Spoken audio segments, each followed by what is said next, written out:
So good evening and welcome to Hot News. We're live on Pan-African Television. We're also live on Facebook at Pan-African Television, as well as YouTube at Pan-African Television. We are also in about 48 African countries. You can join in the conversation by sending in your views, comments, and contributions on our WhatsApp/text line displayed on the screen. We'll make time and read all those out for you. You can as well share our Facebook Live for other people to also watch tonight's edition of the program. If you're watching us on Facebook, just subscribe to our page at Pan-African Television on Facebook, like our page, and share tonight's edition of the program. You can leave your suggestions, questions, and whatnot on our social media pages on Facebook, Instagram, and on Twitter at Pan-African Television. My name is Justice Appiah, and tonight on Hot News, we are discussing the president's stance on the current economic situation we are faced with as a country. You know that BBC's Peter Okoche tells President Nana Akufo-Addo that the country's economy is terrible. But President Akufo-Addo disagreed with the BBC journalist by saying that, well, he cannot or he couldn't have said that because Ghana, just as any other country, has been faced with the COVID-19 pandemic, as well as the invasion of Ukraine by Russia, hence the problems we are facing as it stands now. People are of the view that the economic indicators started pointing downwards even before we were hit by COVID-19. But government thinks otherwise. According to government, we had experienced economic growth of about 7% when they took it from, I think, 3% or 4% thereabout from the Eswa Mahama administration. And so nobody can say or could have said that the economic indicators were pointing downwards, way before COVID-19. But government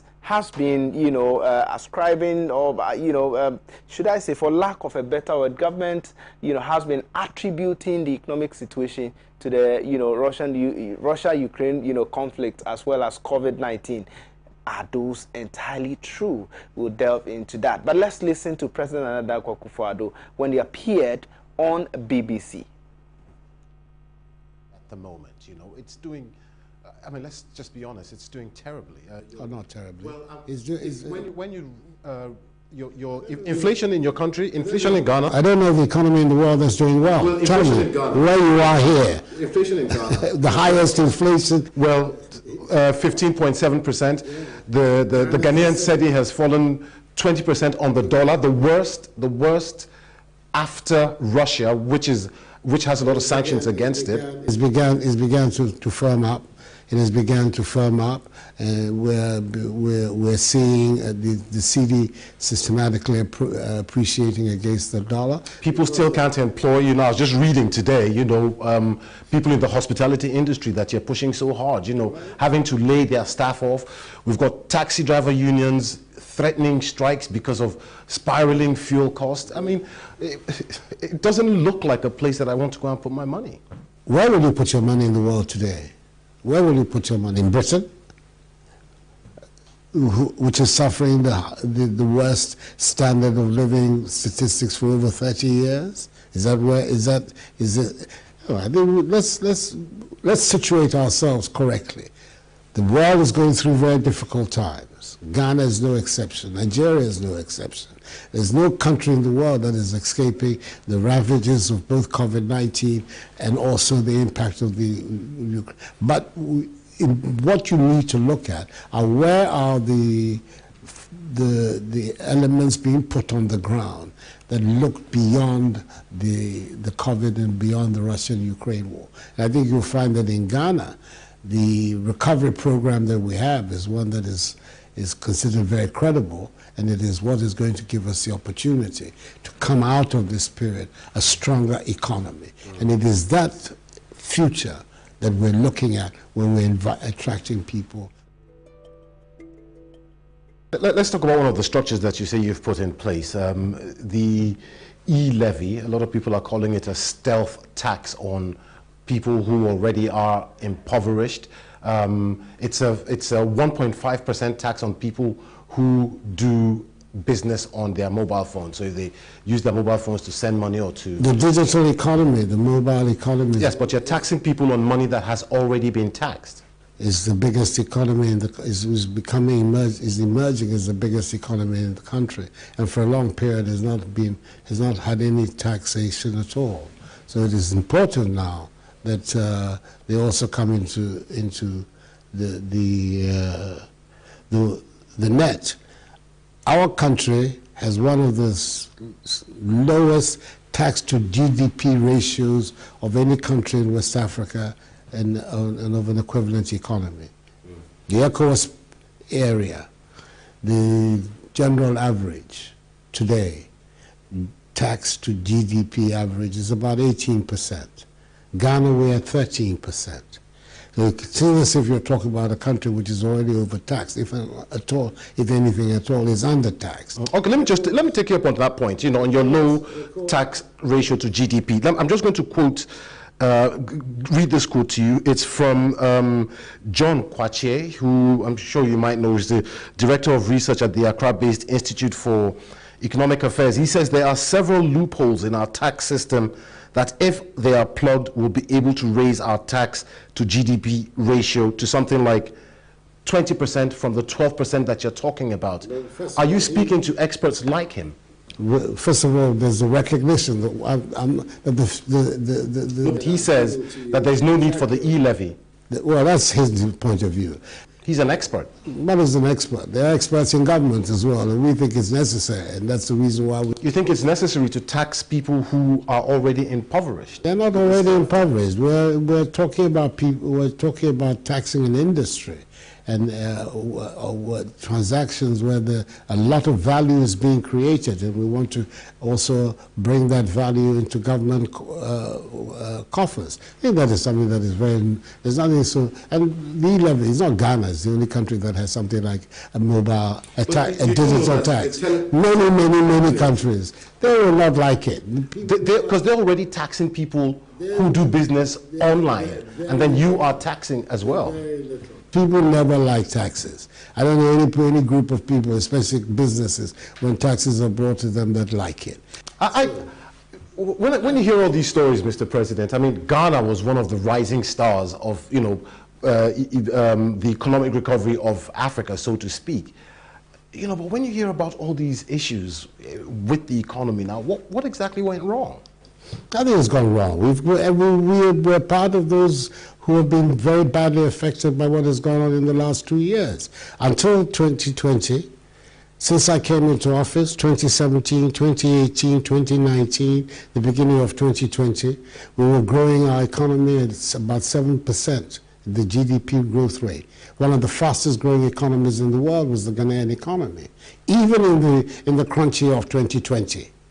When the economies of the world dived, Ghana, we still managed a positive rate of growth because the fundamentals of our economy are strong. But it has been a difficult task for all the economies of the world. I think it is important that when you're making the kind of provocative statements that you're making, that you situate yourself. You speak as if you're living in the same time as you and I, where the world economy as a whole has gone through very difficult times. And there are several things that we're doing, which is in the line of being able to pick up our economy again. I have no doubt that next year, if you were to come and speak to me like you're doing today, we will have a different set of facts for us to look at.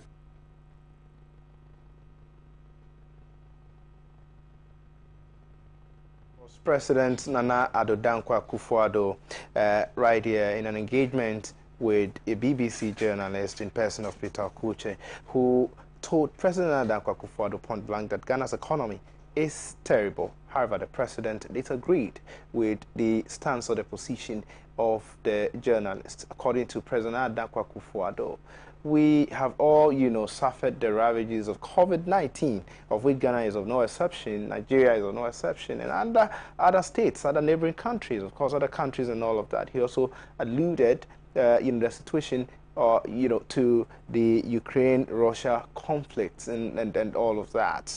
They touched on the implementation of the e-levy, of course, the approval implementation of e-levy, why they would have to, you know, tax mobile money and all of that. The president also responded to that accordingly. But I've been joined in the studio by Kingsley Haruna Amaliba, who is a member of the National Democratic Congress Communications team. Amaliba, how are you doing? I'm good. How about yourself? I'm good. Thank you so much for joining us tonight on the program. Also in the studio is Mr. George A.C. Director of Communications, NADBO, who doubles as a member of the New Patriotic Party Communications team. So it's a good evening. How are you doing? Good evening. I'm good by grace. Right. Thank you so much for joining us. But I'll start with you, Amaliba, on the issue of, you know, the president's stance on the current economic quagmire we are faced with. I'm sure you have listened to the president and his defense. What do you make of that? Well, thank you very much. It's a good evening to you and my brother here, and to our Chinese viewers. I was thinking we're going to start from him because they're in government, and the president, having been in the party he represents, you were going to ask him to justify the response the president gave on that BBC interview. But if you decide to start from me anyway, Justice, you see, it was very disappointing and uninspiring listening to the president. And it's very obvious that President Akufo-Addo, apart from him reading a script, he has never said something which is very good in substance in relations to governance and leadership. What has he said in that interview that was without substance? And I will come to that. Okay. JJ Okocha asked him a question, a straightforward question. Ghana economy is doing terribly at this material time. The president blatantly denied that. But Justice, nothing is more painful than a leader lying, because the president, when he gave that response, knew very well that what he was saying is never the truth. Let me give you a few instances. Okay. Cement, as of 2016, was 28 cedis. Okay. 2016. Today, cement is 60 cedis. Okay. 32%, 32 Ghana cedis difference. We decide that our farmers used was 6 cedis. Today, it's almost 50 cedis. We decide petrol per gallon was 14 cedis. Today, petrol is 54 cedis. Diesel, the same price. Iron sheet 5-star was 180 cedis. Today, it's 680 cedis. Also, bag of rice, 50 kilogram, was 150 cedis. Today, was 55 cedis. Today, it's 120 cedis. And bag of sugar was 170 cedis. Today, 410 cedis. In fact, the commodity price can go on and on. Sachet bag of water was 1 cedi as at the time when this was leaving office in 2016. Okay. But today, it's 8 cedis. They are yet to increase it to 8 They are yet to cedis. increase it. But even if you buy one, which was 10 pesos in 2016, it's 40 pesos now, waiting for the new price to kick in. Was it 10 or 20 pesos in 2016? 2016, it was 10 pesos. I don't know where you were buying yours from, but I was buying 10 pesos. Okay. Now, look at the cost of transportation. Lorry fares have increased astronomically. As of 2016, our minimum wage was 8 cedis. Minimum wage was 8 cedis. But fuel price was 3.111. Okay? 3.11. What it means is that when you go to work a day, the minimum wage for the worker a day can buy him 2 bags of sachet water. That's the 2 liters of fuel and additional 2 or 3 bags of sachet water. Okay. Today, fuel is 54 Ghana cedis, 53 Ghana cedis per gallon, which is 10 cedis per liter, but the minimum wage is 13 cedis. petrol is 9.99 and diesel is 10.4 and 10.8 within the same range, right? Within the same range. But the minimum wage is 13 cedis. What it means is that a daily wage cannot buy 2 liters of fuel. You understand? Okay. So the high cost of living or the cost of living have quadrupled within the last 5 years. But the wage of or the income of the worker have remained the same. What it means is that it has led to a depreciation of the quality of living and a rise in the cost of living. You get me? In effect, the life of the citizens are worse off. Now let's come to Kinky, because I ate Kinky this afternoon. I believe you also do the same. President Akufo-Addo, in one of his campaign expeditions, when he was begging for vote, asking Ghanaians to try him, did complain. And of course, you may conclude that it was a legitimate complaint because he does not understand why one ball of Kinky, according to him, was 1 cedi under President Mahama in 2016. Okay. Today, as we speak, a bag of maize okay. was 110 Ghana cedis in 2016. Today, it is 550 Ghana cedis in Accra as we speak. You understand? And for that matter, a ball of Kinky is 3 cedis, 4 cedis, sometimes 5 cedis, depending on your location and where you are buying the Kinky from. But Kingsley, you don't expect that from 2016 to 2022, prices of products on the market be static. Is that a picture? We are not saying that prices should be static. Of course, society is dynamic. And while society is dynamic, our economic activities, as we progress, value of money will not remain constant. Right. But if things are to increase over time, we are looking at the state at which the increment and the rises of cost of living occurs. You understand? And government actions, what is government doing to mitigate those challenges? That's what we are talking about. Okay. You understand? President Akufo-Addo and his MPP-led government have done woefully when it comes to sustaining the life of Ghanaians. I see. Let me give you a few instances. The president claimed that the people are not poor in that BBC interview. Yes. But are we poor? There is a policy in this country called LEAP. Livelihood Empowerment Against Poverty, which his government is paying.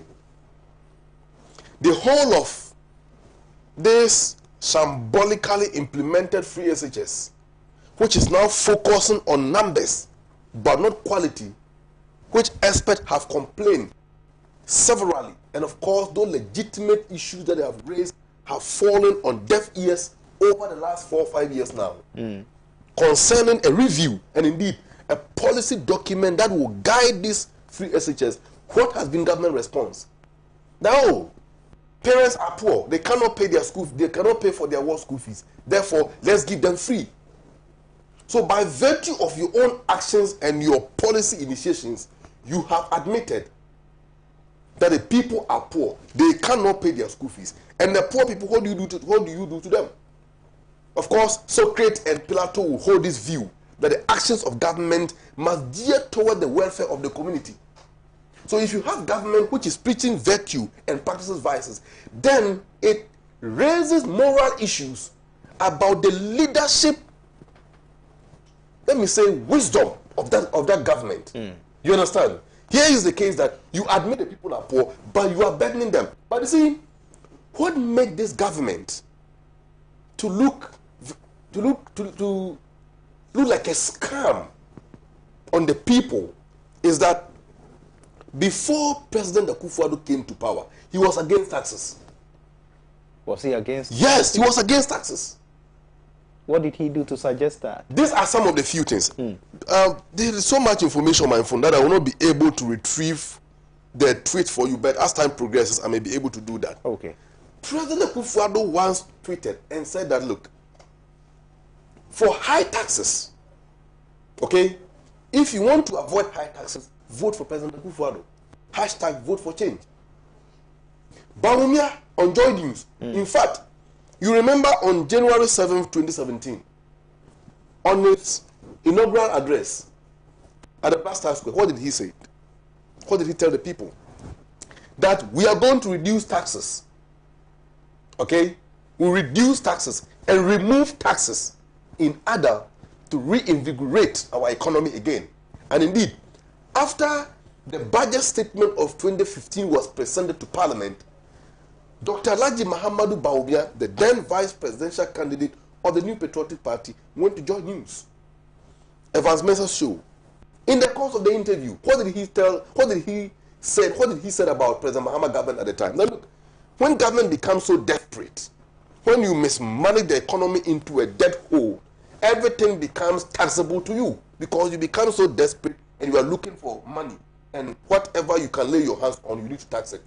And he added that he made a profound statement that all these taxes are hurting the economy because if you don't invest it in productive areas, you will not be able to generate the revenue. And if you can't generate revenue, you go back to imposing more taxes and you'll be caught up in a downward cyclical spiral.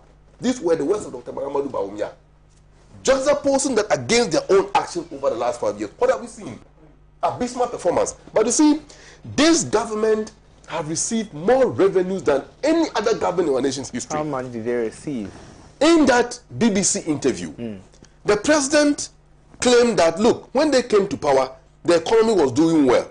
From 2017, we registered a growth, 2018, and then from 2019, when COVID struck, we started declining. It is never true. It is never true. What do you have contrary to what the president said? You see, before 2016 elections, our economy was growing around 5.8%. That was 2016, before the elections. Right. The IMF, okay, don't forget that by then, the NDC have subscribed to IMF Credit Facility Program. Okay. And IMF and the World Bank sent their reps into the country. After they went through government programs, evaluate the policies of the government, the impact on the economy and everything, they came to the conclusion that Ghana economy was going to grow beyond 8% from 2017 going. Why? Because President Mahama and his government have laid the fundamentals. What did we do?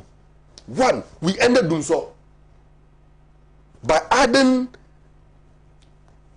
bringing in the plant, the Mary, the car power, etc. That sustained our power and gave us access. But they have told you that you never ended Dumsor, and that at the time Dumsor wasn't a generational capacity. Forget about the gimmicks. That it was. Forget about the gimmicks. Financial issues. When they came, they should have returned car power back. Okay, they should have returned Ameri and those plants. They should have turned them back and see where we will be. Besides that, when it comes to infrastructure, the government did impressively well. Okay. The road network, the hospitals, the schools, the market. What have you?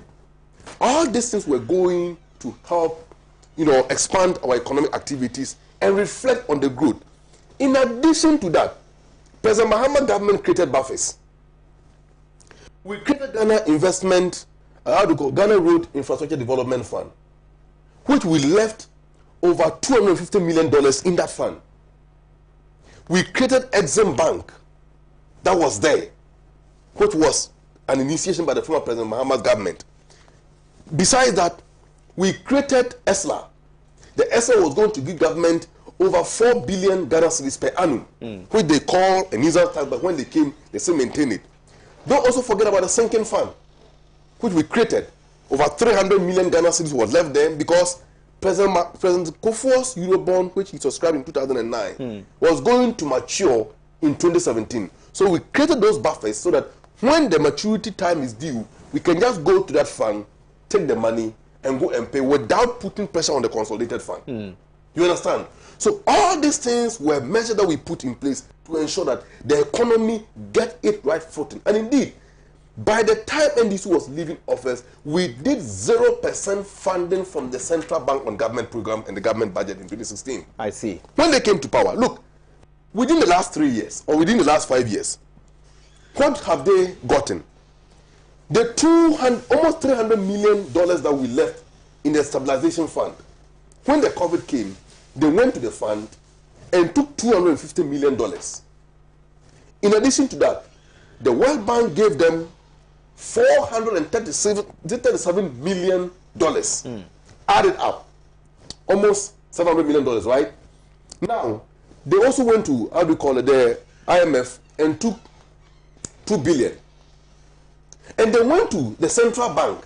And the central bank, for the first time, printed 20 billion Ghana cedis and throw it at the chest of the government. All these monies, where has it gone? Not forgetting about over 240 billion Ghana cedis loans that they have procured over the years. What have they used all those money for? And Justice, if government have invested, let me say, 20% of the loans and the revenues that they have gotten over the last 5 years into the economy, we would not have been struggling the way we are struggling today. You cannot talk... before I move to Mr. Esi, you cannot talk about the current economic situation without looking at the challenges, you know, that this government was actually faced with. We can talk of COVID-19, just as the president said. We can talk of the recent, Ukraine and Russia conflict, which is contributing to slow in the progress of several economies across the world. The president has said all these things in defense of why we are where we are as a country in terms of the economy. Why would you not want to buy into what the president said? The defense this defense are very laughable. And I'm so surprised it's coming from the president. And well, when you are desperately sinking or you are drawn in, you try to find anything to hang on to. I see. And that's exactly what the president is doing. Because, you see, one of the characteristics which is so common with President Akufo-Addo is that he has never accepted responsibility on anything. He has never accepted responsibility. When they were borrowing and eating kenke at the Ministry of Finance, what were they thinking? They were thinking that the kenke that they were eating, the kenke parties they were organizing, would not have effect on the economy. I see. Huh? Who told them that? Just look, this COVID has been a blessing to the government than a curse. Because the COVID have allowed them to go to the stabilization fund and took $250 million out of the stabilization fund. A fund created and left by the former government. President Mahama government to be precise. COVID-19 have enabled them to get $437 million from the World Bank. The same COVID-19 have enabled them to get $2 billion from the IMF. Kindly step down for me. You understand? The same COVID-19 have enabled them to create a COVID fund. How much money flow into that fund, you and I don't know up to date, because government have not rendered the accountability to us. Do you get me? So all this money the government have gotten, in addition to that, they have even imposed a COVID-19 recovery levy. Look, do you think COVID affected only Ghana? Huh? The Chinese economy is doing well, despite COVID started from that place.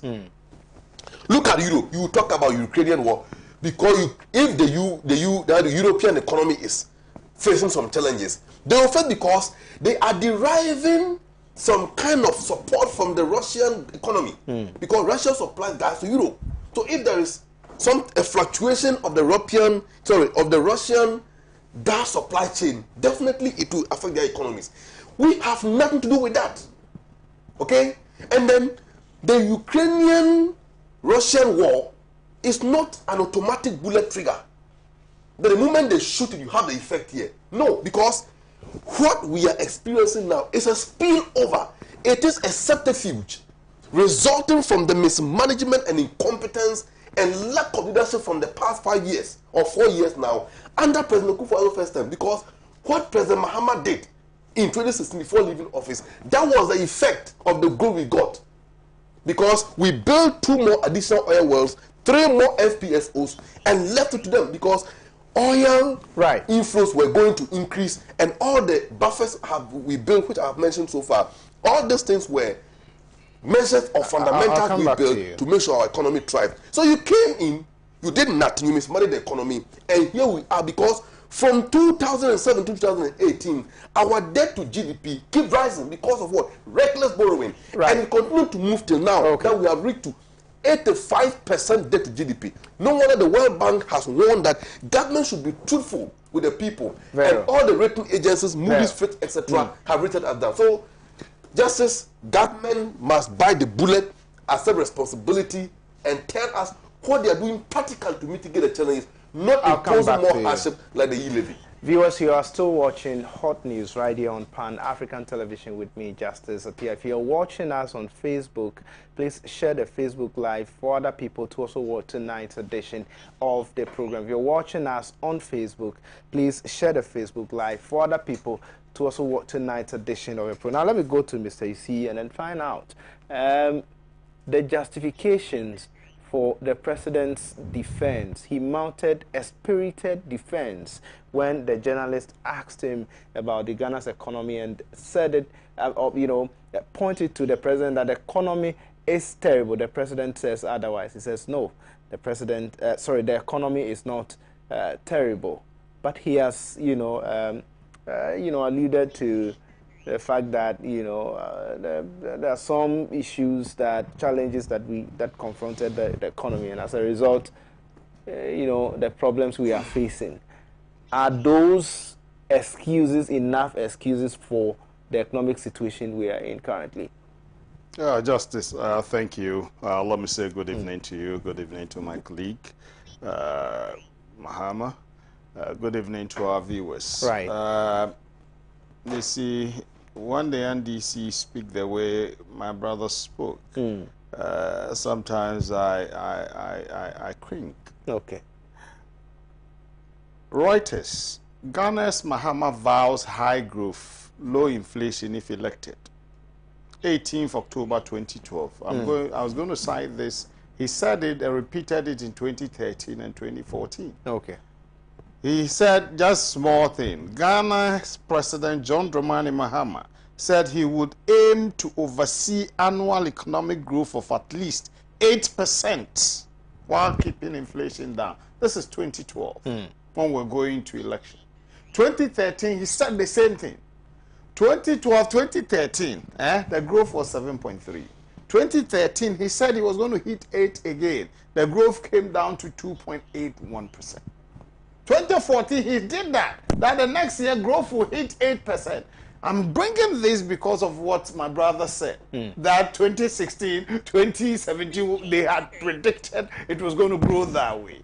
They made predictions a lot, and they were in power, and they were never able to achieve it. Okay? Now, cement was 33 cedis when they left. Petrol was 18 cedis, 67 pesos when they left. Facts. I'm not concocting anything. Okay. You just what's your source? Just Google. Okay, right. That's all. You can go City FM Online is there. 5th of January 2017, who was president of Ghana. Google it. City FM Online. Petrol price. The price per liter moved from 3.97 to 4.15. Okay. Per liter. And that times 4.5 liters gives you 18 cedis, 67 pesos when they were living. So when they quote 14 cedis, I just wonder where that is coming from. Good. Now, and as we speak, diesel, which is the most expensive, is not even 50 cedis. It's 46 cedis, 35 pesos per gallon. That 10.94 translated to that. Multiplied by 4.5 liters. And petrol is 43 cedis, 92 pesos. So these are the facts. Free asset, I'll touch on this thing. I just want to respond to this. You took it from 18 cedis. Yes, 67 pesos. And then you take it to almost 50 cedis. We all know what the situations are. Okay, today, a barrel of crude is about $104. True or false? True. Yeah, it went up to 130 and came down. So, and you have no control over the world pricing. We've been there before. But you have control over down. the management of the exchange. Yes, too, definitely. Yes, that is also a contributing factor when it comes to increment in prices. Yes. Okay. Yes, and we've been hit by varied matters. Now, if you shut your economy down for 3 weeks, the consequential effects is there. If people do not work for 9 months and they get paid, the consequences are there for you. Okay? These are there. If you decide to support and cushion the people for almost 1 year plus, it is there. Water, electricity, and all that. It is there. The ramifications are there because you are finding money elsewhere to support that. Okay, if the economy, let me tell you, 2020, the tax revenue we had tax revenue shortfall of about 13.1 billion. In that same year, budget overruns were 14.2 billion. These two alone is over 26 billion. Banking sector reform in our first term, which included that time, was over 25 billion that were pumped in to stabilize our banking sector so that the consequential effect will be beneficial to the economic management and growth. So these are there. And the facts, before, let me round up on this one then in the response. Over 17 taxes were reduced and some even completely removed when we came in. These are facts, so I don't see where, you know, and today it's interesting that my brother is saying ESLA is a good thing. He brought a tax and he's praising himself. Another government has brought a tax and you have a problem with it, okay? And so last two, and health insurance was in debt of over 1.2 billion, true or false? It is a fact. 11.2 billion road sector debts. The 8 years you have constructed road kilometers, 3,973 kilometers. And you were in debt of over 11.2 billion. When it was audited, 5.7 billion were cut off. They were not there. Somebody was trying to shortchange the nation. 5.5 billion was paid by this government. This government paid that. And you had mortgaged the road fund. You had mortgaged them. Another thing. So these are the facts that Ghanaians should know. Right. Now, let me come to the president's response to the... Before you go to the president's response or his defense, isn't it strange for us to be attributing, especially the hike in fuel prices, to the issue between Russia and Ukraine, especially when Ghana is a net producer and exporter of fuel, of oil? The finance minister has said time without number that we are net importers. 5.2 times. The finance minister has said it. So I don't get it.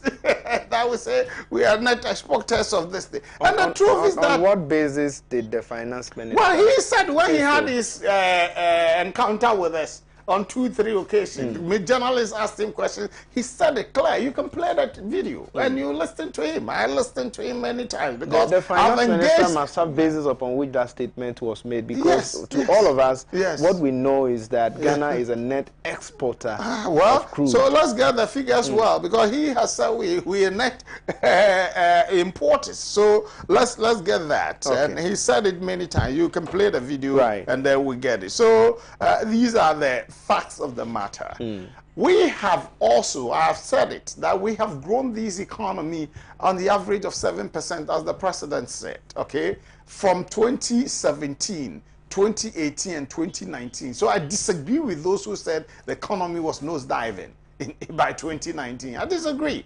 Because the data, give me different data, then you can convince me. And so that is the issue that we needed to look at. And then COVID struck. And then issues became difficult. Okay, now prices of a lot of things they are imported inflation, because we depend mostly on imported items, freight and others. Go to our ports. We have not increased the duties. We haven't. Okay, we have these to 30% and 50% things that we just reduced again. We haven't increased anything, and yet a container of goods that are brought in, then $8,000, $10,000, today is hovering around $18,000, $20,000. Okay, so the businessman will transfer that additional expense or cost to the consumer, and thereby having, you know, things increasing.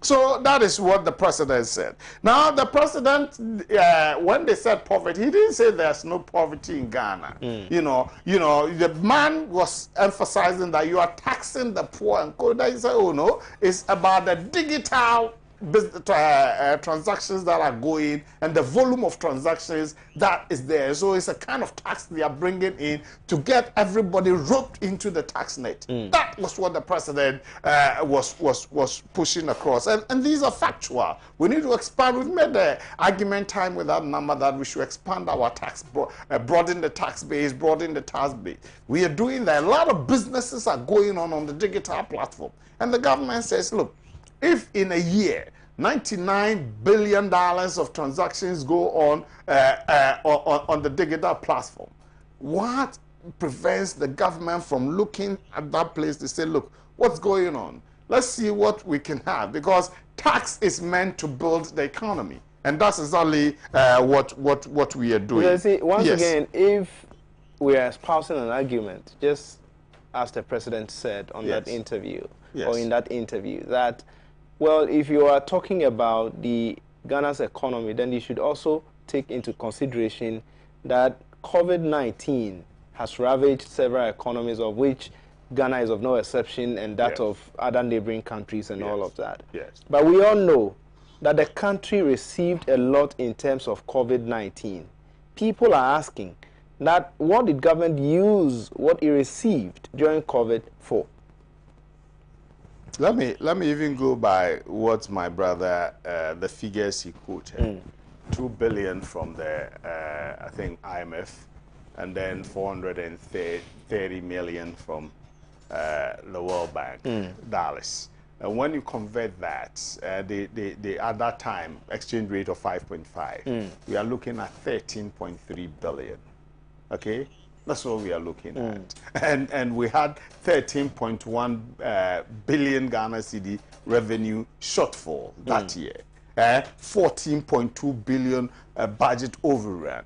And the president, in reporting to Parliament, said we had expended over 17.7 billion, okay, on COVID management alone. Even the Honorable Akando disagrees, and even quoting higher figures. Okay, so these are the realities. So when you ask, what did we use the money for? I just don't understand. Okay, when you were taking free water, somebody was paying for it. When the nurse was getting rebate, when allowances were being given, it's all coming from the treasury. Okay, money is coming from somewhere. When people were getting free food, dry and cooked food, hot meal and co, monies were coming from somewhere. When school children were getting nose masks and all those COVID sanitizers and others, monies were being expended. Are you aware that as it stands, government has not explicitly, declared that this is the amount of money we have received during COVID, and this is what we have expended out of what we received? But the minorities come out in Parliament. That's why I'm giving it to them. That if you were saying there's a 430 whatever, which we all know, and then the 2 billion, everybody knows about that. Is government saying that that is what they have received during COVID? No, I'm saying this, that's the minorities' argument. And I'm saying let's even grant that. Okay. That is the argument. That is the monies that came in. World Bank, $430 million, and then IMF, 2 billion, non-interest-free support and all that, and we took advantage of that.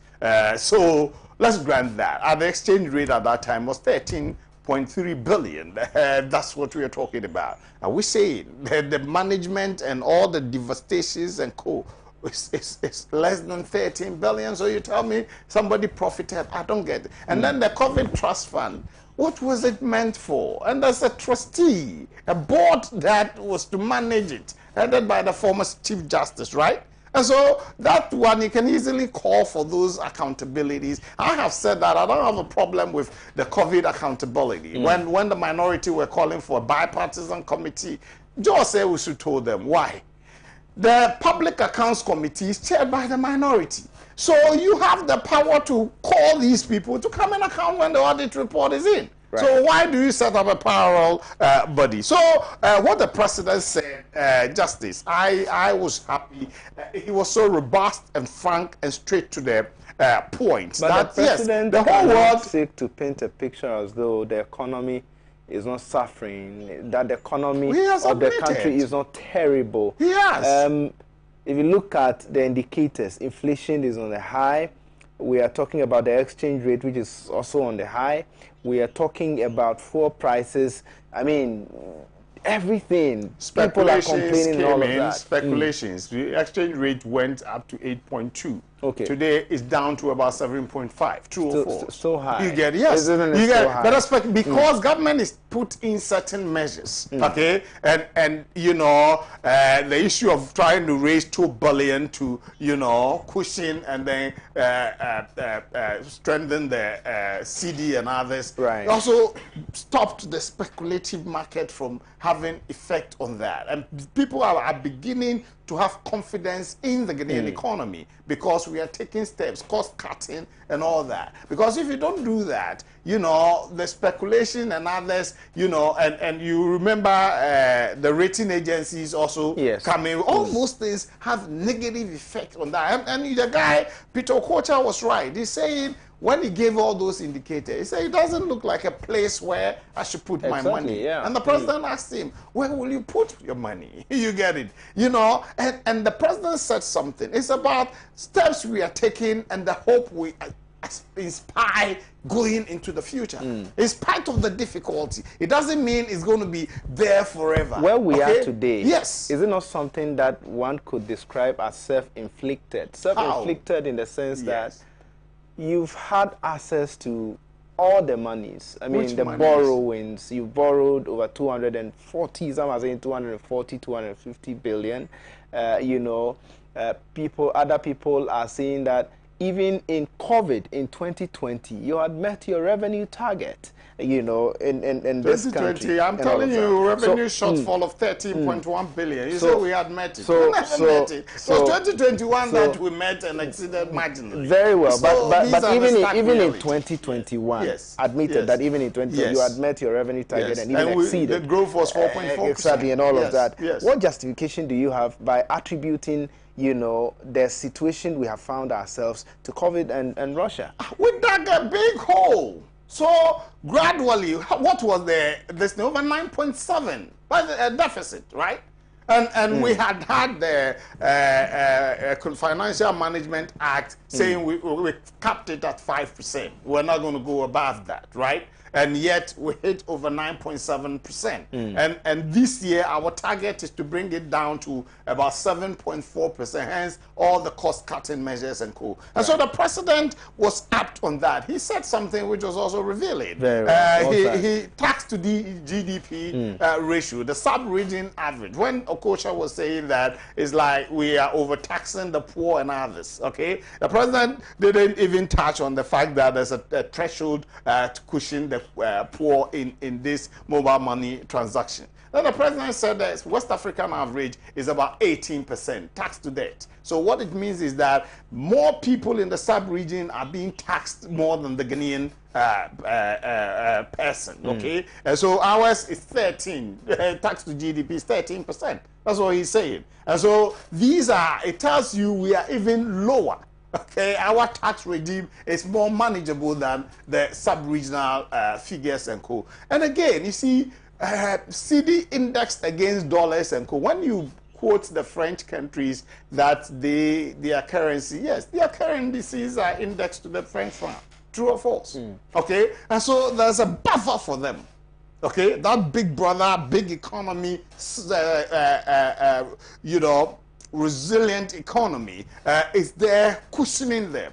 Ghana, the CD is on its own, and you are depending mostly on imports and others. So it's definitely the demand-supply thing is going to affect you. And so when you have, as he said, when a bomb drops in Ukraine, it's going to affect you. You know why?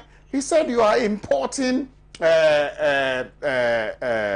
wheat and there's about 40%, about 30% of, I think, crude and gas and coal, from Russia. And then we are exporting 20% of our manganese to that place. And I think 30% of steel, the iron and those things, yes, from that place. That means you're doing business with them. and it's going to halt. You can't be making those exports and co to get expected revenue when these things are happening over there. So these are the issues, and I was happy the president was confident to tell him, look, you're talking as if we were in normal times. That, you know, things were, you know, were not there. Even in UK, in US, everywhere. In fact, parts of the United States and they were rationing groceries, what you can buy, okay? How many bags you can buy, depending on the family size. Check the fuel pricing in Europe and then in the United States, okay? Some make the argument their salary is better. Yes, it is. But we are all buying from the same markets. Okay, and so if you do the conversion, it's like ours is even better. Even Nigeria, that is one of the major producers of crude oil. Go check they don't even get it. Okay, we've not queued and called for these things. So we are in difficult times. The government has admitted it. That's why we've gone to Peduase. We've taken reform measures, and then we are rolling them out. Free SHS. I'm surprised he's saying it's Can you land on that for me? Yes, Free SHS is one of the best forward-looking policies that this government has rolled out, okay? And we say we are going to sustain it. And look, Justice, I think so far the 7.7 billion expended on it is not enough, okay? We need to push a lot of money to make it very functional so that the benefits therefrom. And two, it's not shambolic.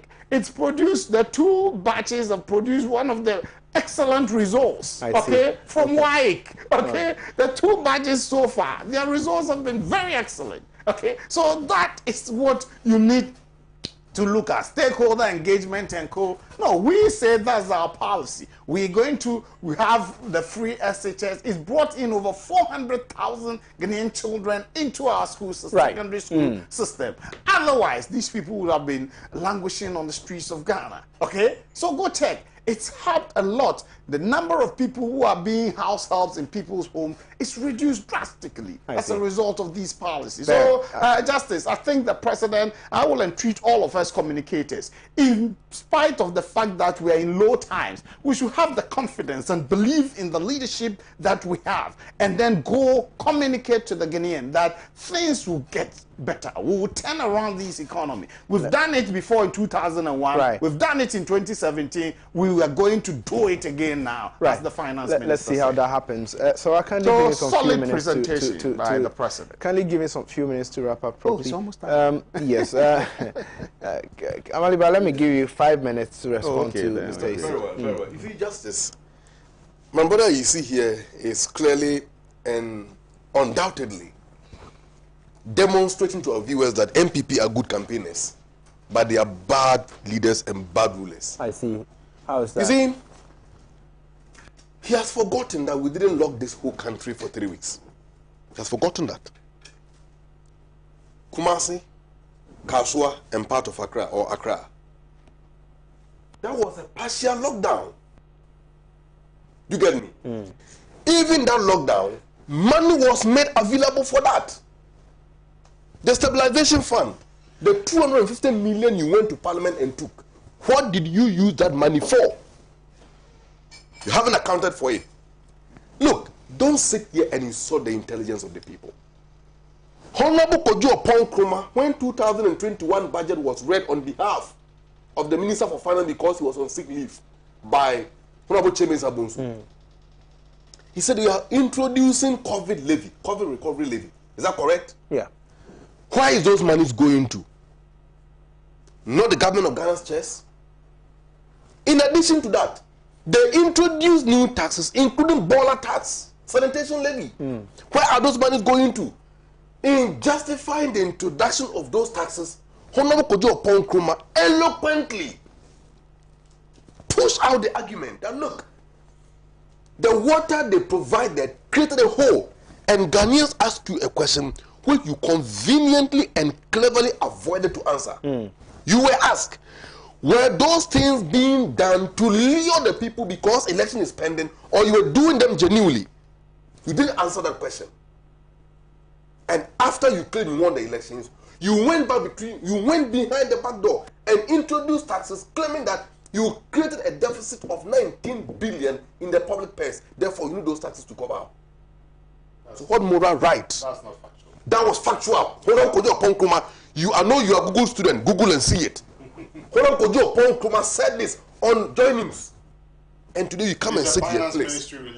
Please. Horam Kojo Ponkruma. He is the information minister to the government. That was what he said. Unless you are confirming that he's a misinformation minister. Unless you are confirming that. Go ahead. You understand? So where do we stand now? And so you cushion the people. What did you do to cushion the people? The taxes that you have imposed, including e-levy, that is going to drain the purse of the people. And you are sitting here saying that you use 25 billion Ghana cedis to collapse banks. Clap for yourself. Clap for yourself. Because you need only 9 billion to cushion the banks. At the end of the day, you use 25 billion, collapse the bank, and send thousands and thousands of Ghanaian youth to go home. You collapse and sustain well-reputable jobs like the banking sector, lucrative jobs for that matter.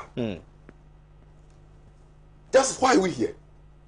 We are here because government don't want to admit it. We are here as a result of their reckless, consumption-driven, hyper-inflationary expenditures they engage in before the elections. You forget? During the parliamentary primaries, money were being packed in Fiori of Swami on car boot. You were sharing them to delegate. Okay? They were giving hampers to people with pieces of cloth and monies with groceries inside. Where did you people get those monies from? You buy vote. No wonder at the end of the day, we are now having 17 to 19% deficit. The highest ever in the history of this country. And in the whole of West Africa, we are doing the highest deficit ratio to GDP. And you can't sit here and confirm that your incompetence has brought us here, but rather you want to look at the people in the eye, creep them up, and stop us from crying. Look, don't forget, some of the obnoxious and ridiculous expenditures that have come out so far, as far as COVID is concerned, was that 100 million nose masks that they procure for students. We saw some of the students using paper to cover their nose as a nose mask because they were not supplied. 100 million Ghana cedis, and don't forget that 100 million Ghana cedis is 100 trillion old Ghana cedis. You spend that money, okay? Additionally, government spent I think 150 million Ghana cedis on sanitizers. Additional 37 million Ghana cedis was spent on Zoom meetings. You sit, you call people on Zoom meeting, and you spend that open money. So look, where we are today, we are here because President Akufo-Addo himself, right? What has he done to the public purse? Kindly step down. So far, he has spent approximately 200 million Ghana cedis on luxurious jet renting and global trotting. All of those trips where he has gone with luxurious private jet did not bring anything substantial and meaningful to this country. I want to urge, here we are today. Look at the high rate of unemployment. Look at high cost of living. Look at where inflation is. Okay? Right. Look at our state of being as a country. NPP have failed, and they should admit that. Don't compare NDC government and President Mahama into this matter, into your mess. Because you said you were going to give the people a better life. You were going to release them because President Mahama have burdened them. You can't sit here and use the man accused of burdening the people as the basis of justification for your incompetence and failure. Please, don't bring President Mahama in. Thank you for your submission. I'm so grateful for your time. Mr. Esi, kindly take us on. If you sit here and peddle falsehood, that 2017 you were going to grow at 8%, and I expose you. You say I shouldn't bring food. So what did you do? Tell us what you did to get that. Tell us. No, because you said the same thing in 2012, election year. Election year. 2012, you said the same thing. He was quiet when you expended money like no, there's no tomorrow. Okay? You came, growth, you didn't hit it. Okay? Your growth was 7.3 2.81, 2.41, and 3.4. These are facts, okay? And you're telling me you are better than somebody whose growth is over 7% average in 3 years. When you add the even COVID year, we are looking at 5.3%. Okay, now let's come to the fact, Justice. Every school child had 3 nose masks. Every school child. When they went, they contracted, they gave each of them 3 nose masks. Okay, and all the other sanitizers and co. Right. 10,885 kilometers of roads constructed. Okay, facts. So these are there. The roads ministry has brought those things out. Banks, and he's saying what? Banks, labs, Justice. You know, I don't want to mention the name of some of those banks. President Mahama himself gave them money to get back on their feet. What did they do to the money? It was a crime. No, it wasn't a crime. It was happening. You want us to continue to be pouring money into that drain? No. And there was one particular bank which, according to the records, had the minimum balance and co. But it was just on paper, not one dime in the Bank of Ghana in their name. But yet they were operating and giving motivational talks. You see, so sad. So sad. So, and you presided over all these things. And my brother doesn't seem to know the effect of the lockdown. Right. You say what? You know what? Business activities, everything not going on. If Kumasi and Accra are locked, you say what? Takrady, what impact will be there? Tamale, what will be there? Because almost all of them are coming to do business in Accra and move the things. Tama, what were you importing so that you move it to the hinterlands? Okay? What goods were coming from the hinterlands? They get it. Transactions are halted. 3 weeks. Do you know the economic effect of that? So please, let's not downplay those things. Unfortunately, this government had a handle of that. Now, he talked about the Honorable Opon Nkrumah's statement. Yes, he made that statement. But the finance ministry came to say, no, that is not the position, that we're going to retrieve what we had expended. No, we had expended that to cushion. But going forward, we don't want to continue to dig holes for our economy. Okay? And so these were the things we were bringing to support and cushion so that we can make progress. All in all, Ghanaians, we have been in difficult times. Right. This government had a clear vision and direction, okay? And we were on course till we got hit by this. We are saying we are going to re-strategize. We will rebuild this economy. As the president said, we don't know how to bring dead people back. But what we do know is how to bring a challenged economy back on its feet. And we are going to do that. Rest assured. The president said in the interview that in the next year, if the two of them were meeting and having that engagement, the data and the figures will be completely different. And I believe that that is going to be the case come next year. Let's see how Ghana that goes. is going to turn around. Thank you so much. The naysayers will have their tails in between their legs. Thank you so much for coming to say. You have to hurry because I need to frustrated go. And desperate. Frustrated and desperate. It was importing 15 containers. Right. Now you can only brought 2. Okay. Because of the city. That's all right. Thank you so much. Thank you so much, Amaliba, for coming. I'm so grateful for your time. This whole time will last in the program. Make a time with us same time tomorrow. My name is Justice Appiah. The show has been hot news. Goodbye.